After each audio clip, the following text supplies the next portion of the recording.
name is Angie Liao. I'm at Gallatin, and I'm studying human rights law and human expression with a minor in social and cultural analysis.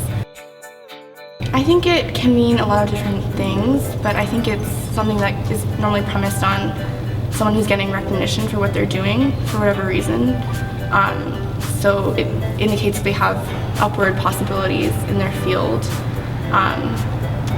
which is a very specific way, I guess, of defining success. I mean, it's not the only definition of success, but I can see that as one indicator of someone who's doing good things and what they want to achieve in life.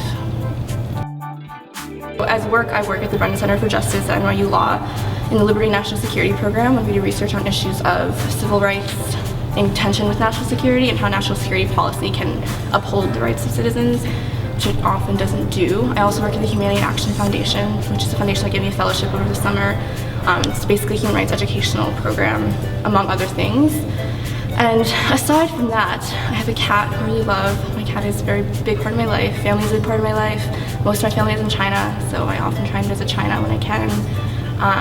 And I work at a yoga studio in Brooklyn, so that takes up some time. And I really love cooking, so those are kind of my main activities.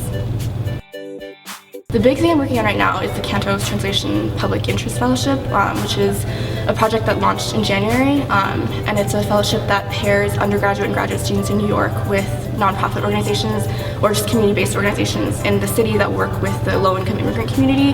So right now we only have fellows who are doing English and Chinese translations for Know Your Rights pamphlets or for birth and death certificates, which can be really important for getting their records and also sometimes working with the immigration applications. So there's a big need for more translation work and interpretation work for certain events.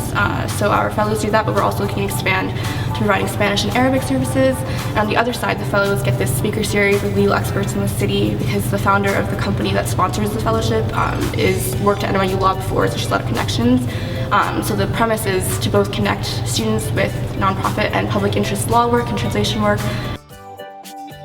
The only thing I know that I most want to do in the future is that I need to be able to interact face-to-face with people that I'm trying to help. So A, I want to try and help people, which I think is a pretty basic thing, but B, I found that the model where it's a lot of theory and a lot of research and you're kind of writing about populations that you want to help but you don't really interact with doesn't work for me. So whatever I do in the future in this kind of human rights, public interest field will have to be community-based, a community-based model, but I don't know exactly what it would be, if it would be in the States, if it would be in China, if it would be an international organization working locally, or if it would be like a very local organization. Those are all big questions. So the only real requirement that I have for what I do in the future is that it has to involve a lot of face-to-face interaction with the people that I'm working with, because that's really where the value is for me. The biggest advice is not to do it for titles, which I think is hard to lose sight of, because the only people who really have a platform to tell people, to give people advice, are the people who get recognition and get titles. But I think that's a huge trap.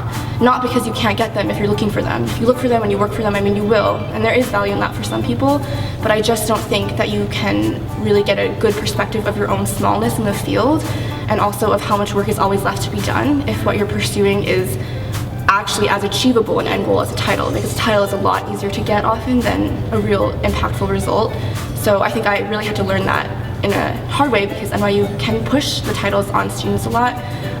So I think that that's really the main thing that I would say is when you're evaluating what you've done and you're trying to do it on your own behalf and also to present your work to other people, make sure you focus on how you can describe the difference that you feel you made, and also the difference it made even for you as an individual, as opposed to how it looks on paper or the names you can give people of what you've done or of who has praised you.